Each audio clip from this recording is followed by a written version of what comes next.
Okay, I have to start with this image because it's just been stuck in my head all morning. Oh, yeah. I want you to picture, like, the late 1970s. You're fresh out of grad school, you've got this shiny new master's in counseling, and you get hired at a place called the Rap House. The Rap House. That sounds like a music venue or something. Right, but it's not. It's a street front, walk-in crisis clinic. It is just gritty. And Ed Newkirk, who's the author of the material we're looking at today, he started his career there. Wow.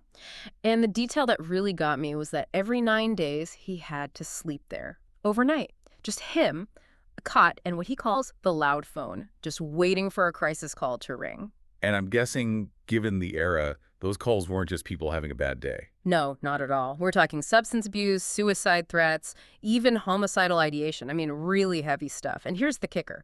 Newkirk calls it the Wild West. He says back then, if you had a counseling degree, you were practically inventing the job as you went. The whole field was, dominated by social workers and psychologists. Counselors were the underdogs. That's a fantastic place to start. Mm-hmm. Because that chaos, that whole Wild West energy, Mm-hmm. that's really the origin story of what is now this massive, highly regulated profession. Right. We're talking about the evolution into what we call clinical mental health counseling, or CMHC. And that is exactly our mission for this deep dive. We're trying to figure out what happened between those sleepless nights at the Rap House and, well, today. Because if I look for a therapist now, I just see this soup of acronyms. LPC, LMHC? Yeah, LCMHC, and they all seem to do the same thing. So what is a clinical mental health counselor, actually? It's the million-dollar question, isn't it? Yeah. We need to parse out how they're different from, say, a psychiatrist or a social worker. But we also really need to get to the bottom of the it factor. The it factor. Yeah, that invisible thing, beyond the degree, that makes therapy work. Okay, but before we get to the magic, we have to talk about the bureaucracy. Because Newkirk points out that originally this field wasn't even clinical, it was student personnel counseling. Right. Which sounds like, I don't know, helping kids find the cafeteria. That's not too far off, honestly. It started as guidance, it was educational, but then the society got more complex, in the 60s and 70s, and the needs changed. So they started doing more serious work. Exactly. Counselors started doing real clinical work, treating depression, anxiety, trauma. But they had this massive problem. What was that? They were doing the work, but they didn't have the title. And more importantly, they couldn't get paid by insurance. Ah, money. It always comes back to who pays the bill. It's really about access. If you can't bill insurance, you can't have a private practice unless all your clients are wealthy enough to pay cash. Newkirk tells this story about how he got his doctorate and then realized he couldn't get licensed as a psychologist in Virginia. The board just looked at his degree and was like, nope, nice try. He was just locked out. So the whole counseling profession had to almost unionize in a way. In a way, yeah. They had to fight for their own license just to survive. And they won. They did. Today, you'll see the title LPC Licensed Professional Counselor or something like it in all 50 states.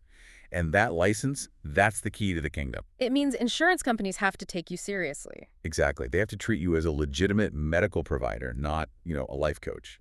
It completely transformed the profession. But once you let everyone in, don't you have a quality control problem? I mean, how do I know my counselor didn't just take some weekend workshop online? That is where the gatekeeper comes in. And this is where we hit the acronym that strikes fear into the hearts of grad students everywhere. Let me guess. KCREP. KCREP, the Council for Accreditation of Counseling and Related Educational Programs. I saw that all over the sources. Think of it like the Intel Inside sticker for a counseling degree, or maybe the USDA organic stamp. It just standardizes the training. So it's a big deal. It is. A KCREP master's is usually 60 semester hours. That's a heavy load. It makes sure you're not just skimming the surface. But the sources mention a competitor, right? The MPSAC. Is this sort of a VHS versus beta situation? A little bit, yeah. The Masters in Psychology and Counseling Accreditation Council. Now, to be fair, MPSAC programs are valid. They produce very good counselors. But if you're listening to this and thinking about a career change, you really need to listen to this part. Is this the buyer beware moment? It's more of a career survival moment. If you graduate from a non-KCREP program, you might hit a wall if you ever try to move to a different state. Why is that? Some states have laws that are basically KCREP or nothing. So KCREP gives you portability. It's the gold standard. It just makes your professional life way easier down the road. Okay, so we've got the license, we've got the accreditation, we've established this is a serious profession, but let's get to the actual job. I think most people picture a counselor just, nodding, maybe offering a tissue. And asking, how does that make you feel? Exactly. If only. The reality is so much grittier. Yes, there's talk therapy, but the source material lists stuff like case management. Which just sounds like corporate speak to me. It does, but in this context, it's survival. It's fighting with insurance companies to get a client more sessions. It's advocacy, maybe going to court with a client or helping them navigate the welfare system. And crucially, it's diagnosis. CMHCs are trained to use the DSM-5 and the ICD to diagnose actual mental disorders. That's a huge distinction. They aren't just chatting, they're diagnosing. Which actually confuses me a bit. If a counselor can diagnose and a psychologist can diagnose and a psychiatrist can diagnose, who am I supposed to see? It feels like a very crowded dinner party of professionals. Yeah. It is crowded, Yeah. but everyone brought a different dish. Let's break it down because this is probably the #1 thing clients get wrong. Okay, let's start with the big one. Psychiatrists, the MDs. Think hardware. A psychiatrist is a medical doctor. Their training is all about the biology of the brain, organic disorders, psychochemistry. So medication. Their main tool, especially now, is medication. If you have a chemical imbalance that needs stabilizing, you go to a psychiatrist. They're looking at the machine itself. Okay. Hardware equals psychiatrist. Yeah. Got it. So what about the psychologists, the PhDs? Think deep dive testing. Historically, psychologists focused on severe psychopathology. But their stronghold, the thing they do better than anyone, is assessment. Like IQ tests. IQ tests, Yeah. personality inventories, neurological testing, all of it. So if your kid is struggling in school and you don't know if it's ADHD or a learning disability or anxiety, You go to a psychologist. you go to a psychologist. They have the battery of tests to tease all that apart. Yep. They're like the detectives of the diagnostic world. Okay. And then social workers, the LCSWs. Think the system. A counselor often looks at the person's internal world. A social worker looks at the person in their environment. Oh, that's interesting. They're trained to see how poverty, family dynamics, community resources, all that stuff impacts the client. They are brilliant at connecting people to resources. They see the whole web. So where does our clinical mental health counselor fit into all this? Think wellness and development. Their training is heavily rooted in developmental psychology. They see mental health not always as a disease to be cured, but as a developmental block to be moved. The wellness model. That's a wellness model. They're the experts in talk therapy for growth, for adjustment, for mental health maintenance. That actually makes sense. It's a different lens. The psychiatrist fixes the engine, the social worker fixes the road, and the counselor teaches you how to drive. That's a surprisingly good analogy. Yeah. And we can't forget the new power players here. Who's that? Psychiatric mental health nurses, the APRNs. Right. In a lot of places, especially rural areas, they're the ones prescribing medication because there just aren't enough psychiatrists. They're really holding the system together. And one quick clarification before we move on. School counselors. The text was very, very specific about this. Oh, this is a big one. Whatever you do, do not call them guidance counselors. Why? Did guidance become a dirty word? In the profession. Yeah. Kind of, yeah. Guidance implies they just help you pick college classes. Right. But today's school counselors are clinical professionals on the front lines of bullying, trauma, anxiety. It's real clinical work, just in a school. Calling them guidance counselors is like calling a surgeon a barber. It's just outdated. Okay, loud and clear. So we know who everyone is. We know the training. But I want to go back to the rap house for a second. Because you can have all the degrees in the world, be case rep accredited to the moon, but if you're staring at a suicidal client at 3 a.m., a degree isn't going to save you. No, that's where the it factor comes in. There's this story in the book that, honestly, it shocked me. A counselor is on the phone with a suicidal client, high stakes. And the counselor asks, "So is there a bridge nearby?" It just stops you in your tracks, doesn't it? It sounds so reckless. It sounds like a lawsuit waiting to happen. But in the story, the client laughed. Why on earth would that work? It's what Salvador Minuchin, a famous family therapist, called joining. That counselor read the situation perfectly. He realized the client needed someone to match their intensity, maybe even their dark humor, to break the spiral. So a soft clinical voice wouldn't have worked. He might have lost him. That "I hear you're in pain" voice would have felt false. So the it factor is what? Intuition, improv comedy. It's the ability to bond, to make the client feel, well, felt. And Newkirk wonders if it's innate, if you're born with it. But the research suggests we can actually break it down. Okay. Carl Rogers, who's basically the godfather of modern therapy, said the relationship is the cure. And he gave us 3 key ingredients. Empathy is the first one. But he defines it differently than I think most people do. I usually think empathy just means I feel bad for you. That's more like sympathy. Rogers was very specific. Empathy is sensing the client's private world as if it were your own, but without ever losing the as-if quality. What does that mean, losing the as if? It means if you lose it, you're just crying with them, and that doesn't actually help anyone. It's a deep resonance, but with boundaries. Okay. The second ingredient is the one I struggle with. Unconditional positive regard. Radical acceptance. But unconditional, really. I mean, even if the client is a criminal, even if they've done terrible things, how do you have positive regard for someone like that? It is the hardest part of the job. But think of it this way. If a client feels judged, they hide.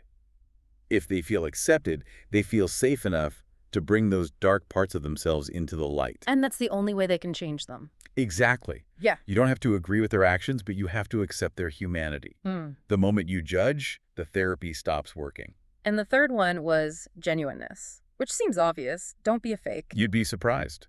Old school Freudians were blank slates. Rogers said, no, be a person. If you're feeling sad, don't fake a smile. Clients are human lie detectors. They know if you're just performing therapist mode. So you have to be real, you have to accept them, you have to feel what they feel. But here's the trap the sources point out. You can have all that empathy, but if you don't understand the client's context, you're useless. And this is where the cultural competence piece comes in, the respectful model. It's another acronym. Counselors really love these. They do. R for religious, E for economic, S for sexual identity. We don't need to go through all of them, but I want to get the stakes. What happens if a counselor ignores, say, the E for economic background? Well, imagine a client comes in who's depressed, anxious, not sleeping. A culturally incompetent counselor might say, okay, let's look at your negative thought patterns. Let's work on self-esteem. Which sounds like pretty standard therapy. It does. But what if that client is working 3 jobs, can't pay their rent, and is living in an unsafe neighborhood? If you ignore that economic reality and just treat it like a brain problem, you're not just wrong, you're being insulting. You're pathologizing their poverty. Exactly. You're treating a systemic problem like a personal failure. And the text says this is why so many clients from minority groups drop out of therapy after 1 session. They just feel misunderstood. So empathy without context is just projection. That's a great way to put it. If you don't know the land the client is standing on, their culture, their struggle, you can't build a bridge. Wow. Okay, so to do this job, you need the academic brain for diagnosis, the empathetic heart for the bond, and the cultural awareness not to mess it all up. It sounds exhausting. It is. It takes a massive toll. Which brings us to the final section of the source material, which I found fascinating. Healer. Heal thyself. The wellness paradox. To be a good counselor, you have to be healthy, but the job itself makes it hard to stay healthy. You are just listening to trauma, grease, and anger all day long. You are the container for everyone else's worst moments. There's a concept in the text called cognitive complexity. It sounds like a headache, but apparently it's a requirement for the job. It's actually the antidote to the headache. Cognitive complexity is the ability to handle ambiguity, to see that 2 opposing things can be true at the same time. Like, I love my mother, but she drives me crazy. Exactly that. Or, this person is a victim, but they are also a perpetrator. If you see the world in black and white, good versus evil, right versus wrong, you will burn out so fast in this job. Human lives are messy. They're gray. And a counselor has to be comfortable just hanging out in the gray? Yes. And to keep from burning out in that gray zone, the text mentions the bullseye values exercise. It's basically a dartboard of your life. Right. You mark where you want to be in health, love, work, and play. That's the bullseye. Then you mark where you actually are. And the gap is the problem. The gap is where the burnout lives.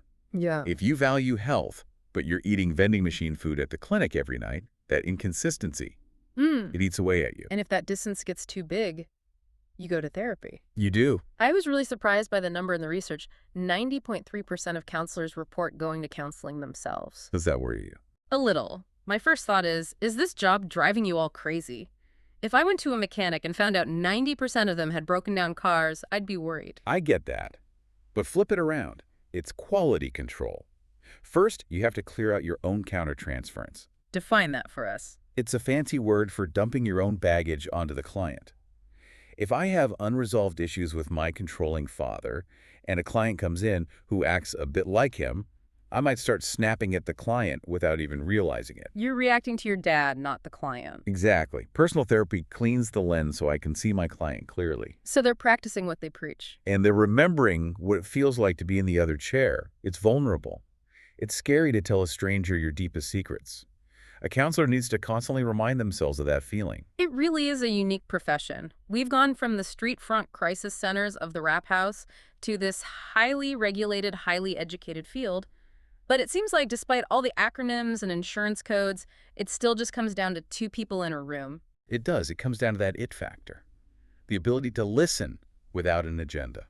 Which brings us to the final thought I want to leave everyone with. The source asks if that ability to bond is innate or learned. But I want to ask you, the listener, when was the last time you listened to someone really listened with no strings attached? Not waiting for your turn to speak. Not judging. Not trying to fix it. Just joining. It's harder than it looks, but it might just be the most powerful thing we can do for each other. Thanks for deep diving with us into the architecture of empathy. Take care.